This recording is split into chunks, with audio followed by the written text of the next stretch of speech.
But what if anything? What if a bomb drops on your head right now? But they're okay. What if they broke it? I don't know, they broke it with Biden because Biden, they didn't respect him. They didn't respect Obama. They respect me. Over the past 6 months, I promise you I've tried to get into politics, but I repeatedly just leave feeling like a black braided, bad built Butch body boy. A what now? And the reason why I say that is just because it just feels so ridiculous that I'm even trying, because like even when I'm putting together this video, it just seems like people are so quick to recoil at anything that kind of challenges a specific viewpoint or something. So it's like I'm just here trying to get this sweet, sweet YouTube retention, and I don't know who to make jokes about first. And like based on what I've seen, there are a minority of people that are able to take a nuanced perspective on things and aren't like, oh my goodness, I love Trump and everything he's doing, or oh my goodness, I hate him, and if you like him, I hate you too. Like if you're not in one of those extremes, it just feels like you're kind of isolated and you're not gonna make anybody happy. So in the essence of being genuine to who I am, I guess I'm gonna try to provide a nuanced response to all the nonsense, bro, because it's like, what are we doing? Like, it just feels like a clown show. Over the past 6 months, like, yeah, I've seen a couple gems of comedy in the whole political system, but it's like, is that what I should be looking for? Do you know what we're here for? You know we're here about AG. I don't think you know what you're here for. Well, you the one talking about, I guess I think your fake eyelashes are messing up what No, you're ain't reading. nothing. Hold on. Listen. I'm just curious, just to better understand your ruling. If someone on this committee then starts talking about somebody's bleach blonde, bad built Butch body, that would not be engaging in personalities, correct? A what now? Chairman, I'm trying to find clarification on what quality. Chairman, motion to strike I those had no idea words. what you just said. To come up with bleach blonde, bad built Butch body, like that's hysterical. Like I feel like objectively on both sides, I want to say objectively, but maybe not, but you can see that that's comedy to come up with and say. Like, I don't know what made the girl make fun of her eyelashes in the first place, but it's like, is this what we're doing? Are these the people leading our country? And another comedy thing I saw was, and this is certainly how I felt a lot of the times the past 6 months, where it's just like, when Trump is talking, like it truly just sounds like a 3-year-old a lot of the times. But what if anything? What if a bomb drops on your head right now? But they're okay. What if they broke it? I don't know, they broke it with Biden because Biden, they didn't respect him. They didn't respect Obama. They respect me. But let me tell you, Putin went through a hell of a lot with me. He went through a phony witch hunt where they used him and Russia. You ever hear of that deal? That was a phony Hunter Biden, Joe Biden scam. Hillary Clinton, Shifty Adam Schiff, it was a Democrat scam. And he had to go through that. And he did go through it. We didn't end up in a war. And he went through it. He was accused of all that stuff. He had nothing to do with it. It came out of Hunter Biden's bathroom. It came out of Hunter Biden's bedroom. It was disgusting. I just hope y'all can admit, like, the man sounds like a lunatic. Like, he sounds ridiculous. This man said Shifty Adam Shift. Shifty Biden's bathroom. About Biden's bathroom. Like, what is this? Like, what is Brett talking about? Like, I was trying to learn some things, and it really kind of started at the election and all the nonsense that was going on with that. They're eating the dogs, the people that came in. They're eating the cats. They're eating the pets of the people that live there. Like the way that statement came out, her reaction, like that's hysterical. Like they're eating the cats and dogs. I just felt like immediately this election from the get-go was a joke. Like it just feels like a big spectacle of everything. Kamala's for they, them. President Trump is for you. I'm Donald J. Trump, and I approve this message. This man said, Kamala's for they, them. Trump is for you. You can't tell me that's not comedy, bro. But whatever. Not only that, but the rationale behind why people were voting one side or the other, like it was just so hard to see it for me. Because on one side with the Trump people, a lot of the, I want to say, once again, not everybody, this is all nuanced, but a lot of them were just like, I love Trump and everything he's doing. Like there's nothing that can make me not want to vote for him. And I'm like, what? Everything he say he do. Trump is gangster. Remember, can you give me one thing you don't like about Trump? What I don't like about him, I love everything about him. I know, Trump. because it's like, why? How does that make sense? And then on the other side, people were wanting to vote for Kamala just because she's black and a woman. I don't want a black woman, I'm not gonna lie. Why? That's the only criteria? Bro, that would be like significant. That would change waves, that's it. Black woman. Yeah. That's it. And I said, bro, like I don't know which is worse, and it feels hard for me to reconcile how people are truly just voting off of vibes. Like, I guess that's 95% of voters. Like, people aren't looking up policies and things like that in general, but I don't know, it all just seemed like a joke. It all just seemed so performative, like just so disingenuous from everybody all the time. I don't know, man. Am I wrong? Did anybody else feel like this? But whatever. Election ended, Trump won. First, 30 days in office, immediately as soon as he got in there, he started deleting what ostensibly seems like good, productive bills that are in the United States. Gentlemen, is delete.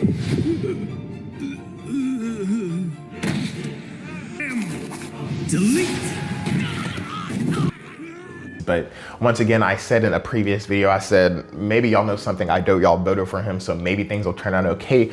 I still 100% am not seeing the vision on a lot of those things, but that's not the point, because the alternative title for this video was gonna be, I watched Fox News for a week and now I'm a Trump supporter. Like, I promise you that was gonna be the title of the video, because I'm obsessed with seeing the other side. Like, I want to know why they voted for him. I want to know their perspective on things, if things are working out good and right. Like, there's black people that are on that side that are also for Trump. So I'm like, okay, maybe there is some valid reasoning and stuff, but to me, it just seems like a madhouse everywhere. And at that, it's just extremely biased. Like, once again, it just feels like there's so little room for nuance in these opinions. And I specifically picked out this example because, one, it's recent, and two, I think from everybody, it's easy to see both sides, hopefully. Maybe it's not, maybe I'm wrong, but in this congressional, speech that Trump gave to the Congress or whatever it is, Trump put a little black boy on stage. He's 13 years old, by the way, I just want that to be clear, and made him part of the Secret Service. His name is DJ Daniel. He is 13 years old, and he has always dreamed of becoming a police officer.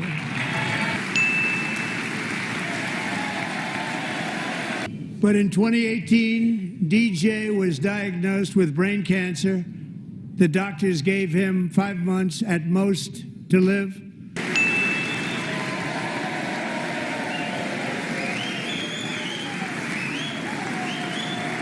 I am asking our new Secret Service Director, Sean Curran, to officially make you an agent of the United States Secret Service.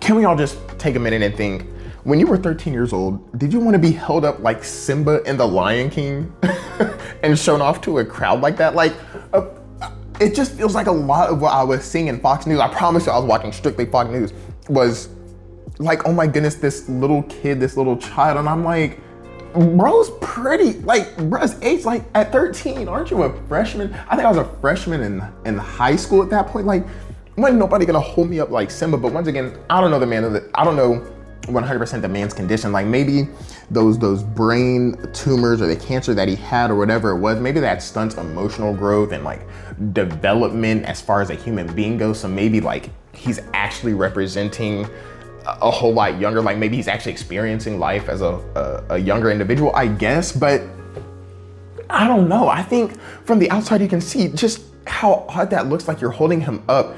And in Fox News, they were saying because the Democrats didn't stand up and cheer for that, they're the party of hate. The more I watch that, the more disgusted I am. I really am. If we as Americans can't share joy for a little boy, now a young man, who has gone through 13 brain cancer surgeries, they are the party of hate. And they are disgusting. Bottom line, I don't care if a kid's life is made better is actually a political statement, because the definition of an ideal political statement would be making that kid's life better. The justification was Trump is doing something good because he's helping this little boy achieve his dreams. And I feel like Republicans and Democrats can agree that in a silo, that little boy getting to live his dream of being a police officer or whatever it is, that's a good thing. But unfortunately, I don't think we are in a silo. So when you're using that little boy and kind of garnering support for what Democrats see as a kind of a platform, a person that's gonna push a whole bunch of negative, changes around the United States, using the kind of influence from good acts like that, I think you would be able to also see how you might not want to stand up and cheer for something like that. You know what I mean? Like, if you're using something good as a tool to push an agenda that person might see as something negative or something bad that can do a whole lot more harm, I feel like it would be reasonable to not want to stand up and clap for that. So regardless, it just feels like both sides refuse to acknowledge that the other side has some points. Like, it just feels like nobody's reasonable. And it's truly, like I said this, I don't know how many times I said this in this single video, but it just seems performative. Like, even with Jasmine Crockett, she's an absolute gem. It is time for us to say, Mr. President, guess what?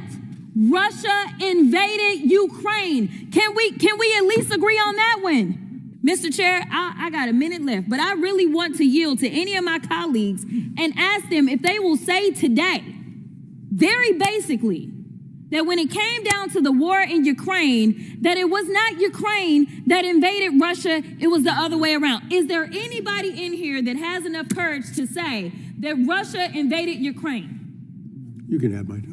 And this is yet the problem. I think everybody can also say that at times it does seem performative and just provocative, I guess. If you could tell Donald Trump anything tonight, what would you tell him? I would tell him to grow a spine and stop being Putin's hoe. There's also on the other side people who hate her and doing it in a performative way as well. Jasmine Crockett! You stupid, batshit motherfucker! Take the dumbass wig off, bitch! Take the wig off! Like, it's all just one big, who can get more attention for saying outlandish things, and then it seems like whoever gets the most out of that wins?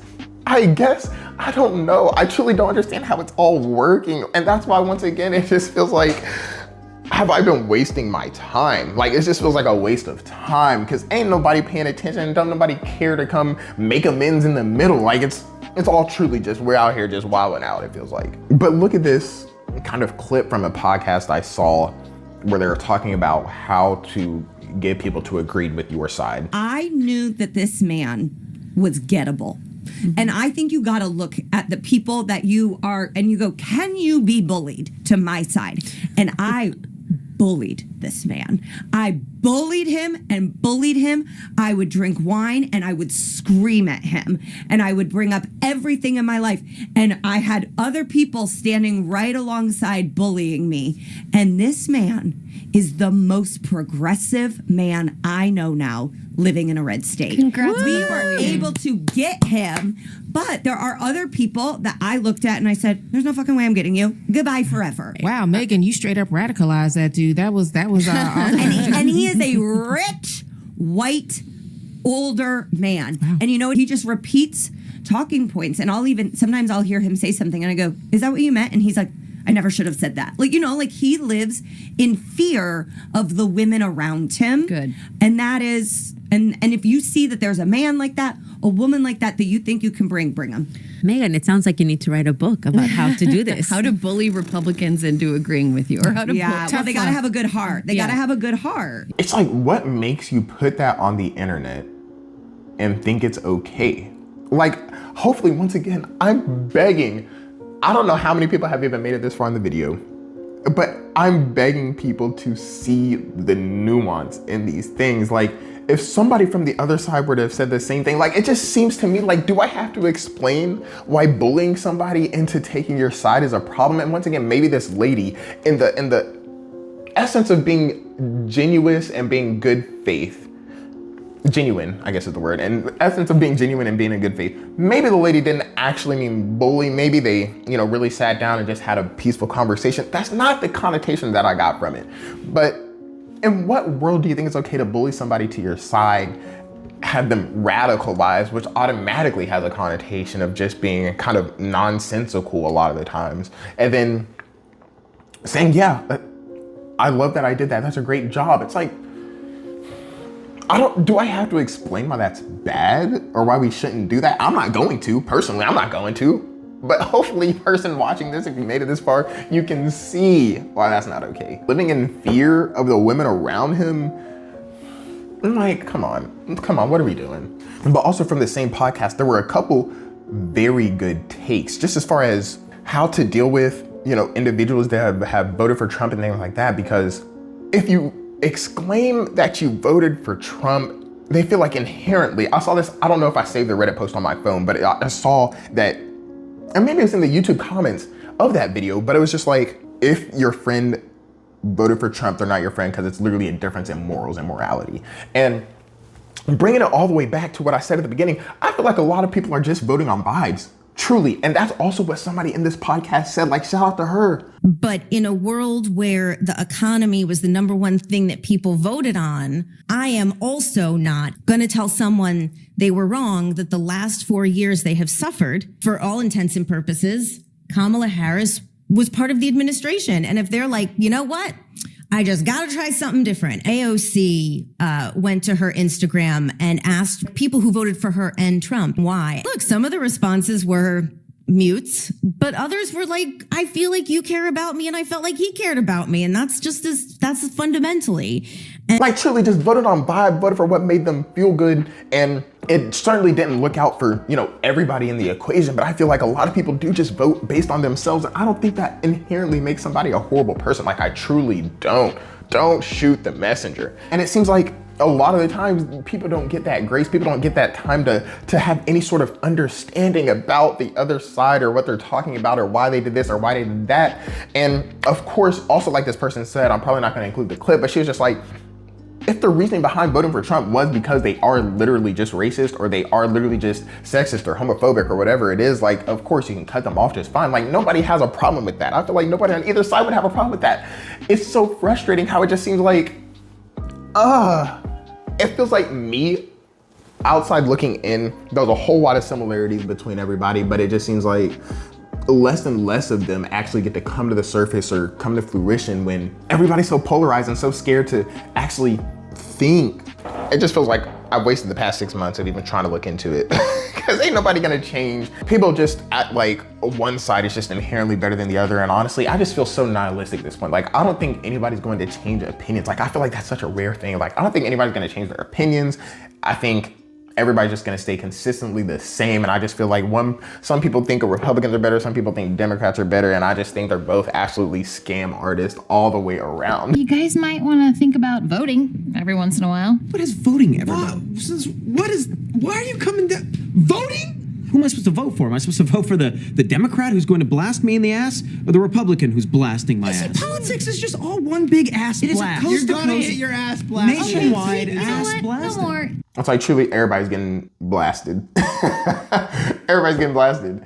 And I don't know, people are voting on vibes, and people are also just demonizing the other side because their vibes don't match their vibes, and I'm just not here for it. At this point, I'm just finna vote for Stephen A. The Democratic Party looks so pathetic after this election. I might entertain running. I just might change my mind one day. Whatever workplace you are, whatever family you have, whatever boys or ladies you hang out with each other, y'all agree on everything? Everything. 100% aligned, and you're thinking about everything. Of course you're not. But our system of government will have you thinking you have to be.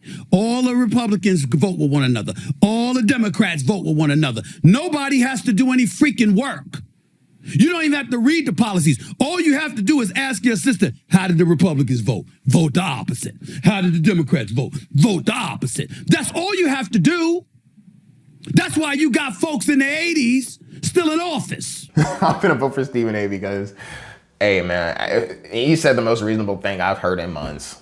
So I guess in conclusion, politics seems more and more unserious with increasingly serious, consequences to the decisions being made.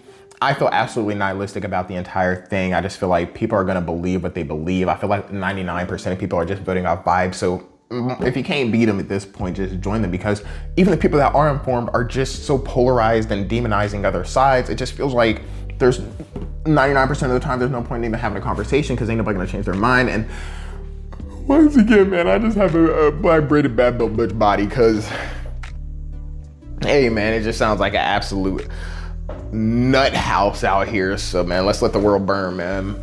Let it burn. imagine me using my time to sit here and continue the same nonsense dialogue. So maybe I'll try again in the future. Maybe not, who knows? But all I can say is, man, just stay safe out there, man, because it's looking tough. Or maybe it's looking great for you. I don't know. What side are you on? Let me know in the comments. Stay safe.